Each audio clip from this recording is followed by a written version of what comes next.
क्या तुमने कभी सोचा है कि अगर रोरो नवाज़ोरो गलती से नारुतो वर्ल्ड में एंटर कर जाए तो क्या होगा? रोरो नवाज़ोरो वन पीस के अंदर एक पायरेट है एंड काफी ज्यादा खतरनाक स्वर्डमैन भी है। एंड अगर वो नारुतो वर्ल्ड के अंदर एंट्री लेता है तो उसके एंट्री लेने से क्या क्या चेंजेस होने वाले हैं नारुतो वर्ल्ड के अंदर, and fourth grade Ninja war पे क्या क्या इंपैक्ट्स पड़ने वाले हैं, एंड पूरी स्टोरी पर क्या इंपैक्ट्स पड़ने वाले हैं, वही सब हम आज की इस वाली वीडियो में देखने वाले हैं।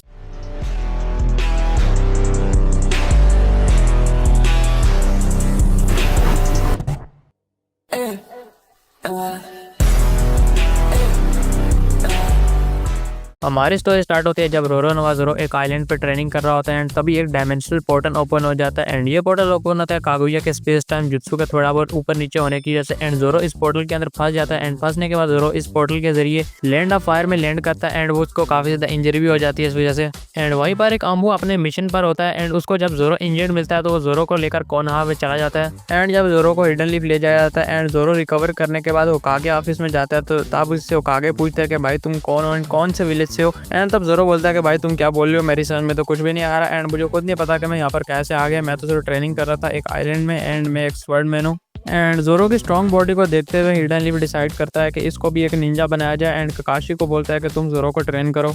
एंड जोरो जब ककाशी के साथ ट्रेनिंग स्टार्ट करता है तो जोरो एक बेसिक क्लोन जुत्सु भी कर नहीं पा रहा, बट जोरो चक्रा फ्लो को कंट्रोल करना सीख जाता है जिससे वो अपनी स्वर्ड को एनहेंस कर देता है। एंड ऐसे ही कुछ टाइम तक जोरो ट्रेनिंग करता रहता है एंड कुछ टाइम बाद जोरो को भेजा जाता है अपनी टीम 7 के साथ जाबूजा वाले मिशन पर। एंड इस मिशन पर जोरो फाइट करता है जाबूजा के साथ क्योंकि दोनों ही स्वर्ड्समैन थे एंड ये फाइट इजीली जोरो जीत जाता है। ऑब्वियसली हम सबको पता है जोरो कितना ज्यादा स्ट्रॉन्ग है एंड अब तो उसने चक्रा को कंट्रोल करना भी सीख लिया। एंड इस मिशन के बाद जोरो शिनोबी वर्ल्ड में काफी ज्यादा पॉपुलर हो जाता है एंड अब लोग इसको सिर्फ एक आउटसाइडर नहीं देख रहे बल्कि एक पावरफुल शिनोबी देख रहे होते हैं कि जो कि काफी ज्यादा स्ट्रॉन्ग है। एंड अब जोरो 3 स्वॉर्ड स्टाइल निंजा के नाम से काफी ज्यादा पॉपुलर हो जाता है शिनोबी वर्ल्ड के अंदर। एंड अब हम लोग स्टोरी के अंदर थोड़ा सा और आगे जाते हैं कि जब जोरो को वापस जाने का कोई रास्ता वैसे भी नहीं मिल रहा था तो जोरो डिसाइड करता है कि हिडन लीफ के अंदर ही रहे वो एंड ज्यादा से ज्यादा पावरफुल बने एंड ज्यादा से ज्यादा पावरफुल ओपोनेंट के साथ लड़े। एंड टाइम थोड़ा सा ज्यादा आगे चलता है एंड अब वो टाइम आ चुका है जब अकात्सुकी अपना पहला अटैक करती है हिडन लीफ विलेज में नारुतो का 9 टेल बीस्ट कैप्चर करने के लिए। एंड अब इस टाइम तक जोरो एंड नारुतो काफी ज्यादा क्लोज फ्रेंड्स भी बन चुके थे। एंड जब अकात्सुकी नारुतो को कैप्चर करने आती है तो तब जोरो एंड जिराया वहीं पर मौजूद होते हैं एंड जोरो वहीं पर अपने स्वर्ड्स निकाल लेता है फाइट करने के लिए।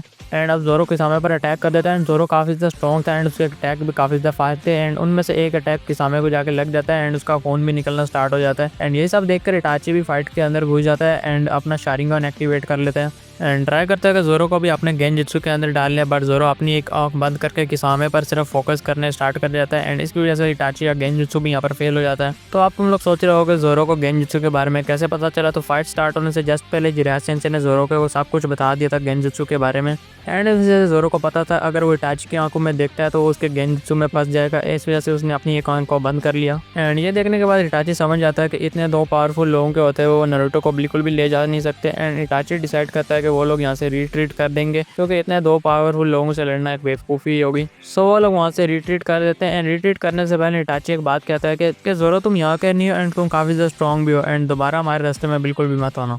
एंड यहाँ पर हमारा जोरो स्वर्ड नीचे करते हुए कहता है कि अगर तुम लोग नारुतो को कुछ करोगे तो तुम लोगों को मुझसे तो लड़ना ही पड़ेगा। इस फाइट के बाद जिराया सेंसेई जोरो से काफ़ी ज़्यादा इंप्रेस हो गए थे एंड अब वो जोरो पे फुली ट्रस्ट कर रहे थे, इसी वजह से उन्होंने जोरो को इन्वाइट किया सेज मोड की ट्रेनिंग के लिए। शुरू में जोरो को काफ़ी ज़्यादा मुश्किल हुई चक्रा को कंट्रोल करने में एंड बाद में जोरो ने अपना खुद का ही एक सेज मोड का वर्जन बना लिया स्वर्ड सेज मोड, जिसमें वो सारा चक्रा अपने स्वर्ड पे फोकस करता था एंड अब उसकी स्वर्ड काफ़ी ज़्यादा ह्यूज एरिया कवर करती थी एक विंड स्लैश की तरह। एंड अब जोरो और नारुतो एक साथ ट्रेनिंग कर रहे थे एंड इनका बॉन्ड और भी ज़्यादा स्ट्रॉन्ग बन चुका था अब। एंड अब हम लोग टाइम में थोड़ा बहुत आगे जाते हैं जब जिराया सेंसेई की डेथ के बाद पेन अटैक करता है हमारे कोनोहा विलेज पर। उस वक्त जोरो और नारुतो एक साथ ट्रेनिंग कर रहे होते हैं एंड जब इस बात का उन लोगों को पता चलता है तो वो फौरन वहाँ पर पहुँचते हैं। अब क्योंकि नारुतो अकेला नहीं है उसके साथ जोरो भी है एंड दोनों को सेज मोड आता है तो ये दोनों पेन पर अटैक करना स्टार्ट कर देते हैं एंड थोड़े टाइम की फाइट के बाद ये पेन को डिफीट भी कर देते हैं क्योंकि अब ये दोनों काफ़ी ज़्यादा स्ट्रॉन्ग थे एंड इस तरह नारुतो और जोरो मिलकर दोनों पेन को डिफीट कर देते हैं। जोरो और नारुतो को पेन को डिफीट करने के बाद हिडन लीफ इतना भी ज़्यादा डैमेज नहीं हुआ था एंड हिडन लीफ काफ़ी ज़्यादा जल्दी रिबिल्ड हुआ था क्योंकि जोरो पर्सनली लकड़ियाँ काट रहा था। एंड उसके बाद जोरो और नारुतो किलर बी के साथ ट्रेनिंग करने चले जाते हैं। इतने में ओबिटो आके फोर्थ ग्रेड निंजा वॉर को भी अनाउंस कर देता है एंड इस ट्रेनिंग में नारुतो अपने 9 टेल्स के साथ दोस्ती तो कर ही लेता है एंड जोरो भी अपनी एक नई टेक्निक को बना लेता है इस ट्रेनिंग में जिसका नाम था चक्रा ड्रैगन टोर्नेडो। इसमें से 3 स्लैशें निकलती थी एंड उससे एक टोर्नेडो बनता था जिससे भाई वो काफी सारे एनिमीज को एक ही साथ में उड़ा सकता था। एंड इसके बाद हम लोग टाइम में थोड़ा बहुत और आगे जाते हैं जब वो स्टार्ट हो जाती है एंड काबुटो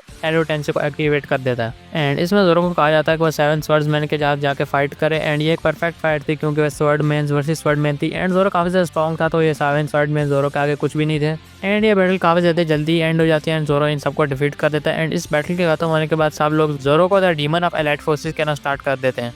एंड अब जब मादरा रिवाइव हो चुका है एंड वो 5 कागे से बैटल कर रहा है, इतने में जोरो वहाँ पर आ जाता है। एंड जोरो अपना स्वर्ड सेज मोड में एंटर करता है एंड अपनी एक फुल्ली पावरफुल स्लैश को रिलीज करता है जो मादरा के परफेक्ट सुसानो का एक आर्म काट देती है। एंड इसे देखकर मादरा बोलता है कि इंटरेस्टिंग, एक ऐसा स्वॉर्डमैन जो काफ़ी ज़्यादा स्ट्रॉन्ग है, तुम्हारे साथ बैटल करने में काफ़ी ज़्यादा मज़ा आने वाला है। एंड उसके बाद हम लोग टाइम में थोड़ा बहुत आगे जाते हैं एंड उसके बाद जो बीच में चीज़ें वगैरह होती हैं वो थोड़ी बहुत सेम ही रहती है, इसमें उतना कुछ ज़्यादा चेंज नहीं होता। एंड फाइनली जब मादरा 10 टेल्स को ऑब्जर्व कर लेता है एंड अनस्टॉपेबल बन जाता है तब। एंड अब गाय और जोरो मिलकर मादरा से फाइट करते हैं एंड मादरा को काफ़ी ज़्यादा वीक कर देते हैं कागुया के आने से पहले ही। एंड जब कागुया आती है तो जोरो उसके पोर्टल को स्लाइस कर देता है एंड उसको एस्केप करने का रास्ता भी बंद कर देता है, जिसकी वजह से नारुतो एंड सास्के उसको जल्दी सील कर देते हैं। एंड जब 4th ग्रेट निंजा वॉर खत्म होती है तो सब लोग जोरो को इस वॉर का हीरो मान रहे होते हैं, सास्के एंड नारुतो के साथ साथ ही। एंड ये एक लेजेंडरी ट्रायो बन जाता है। एंड वॉर खत्म होने के बाद एक रात को नारुतो, सास्के एंड जोरो एक साथ होते हैं एंड सास्के बोलते हैं जोरो से कि तुम इस वर्ल्ड के नहीं हो, ये तो मैं तुम्हें बता सकता हूँ एंड मैं यहाँ पर अभी पोर्टल ओपन करके तुम्हारे वर्ल्ड में वापस भी भेज सकता हूँ। एंड जोरो रिप्लाई देता है कि